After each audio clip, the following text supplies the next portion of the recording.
Hello guys and welcome back to my YouTube channel.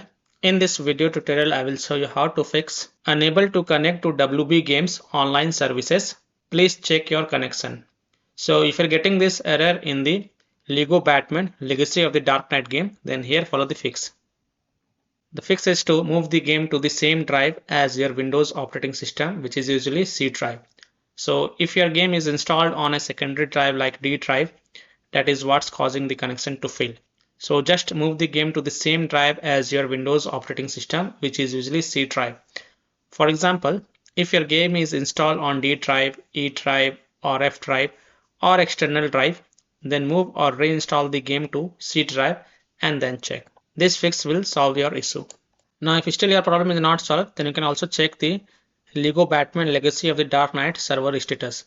And if you find that their server status is offline, under maintenance or having any kind of outages, then you can't do anything. You have to just wait for the server status to get back online and then you can check back later. So I hope by following this fix you can easily solve Lego Batman Legacy of the Dark Knight game error, unable to connect to WB Games online services. Please check your connections. So that's all for this video. If this video helped you, then please like and subscribe to my channel, share this video and hit the bell icon to get the latest updates. Thank you.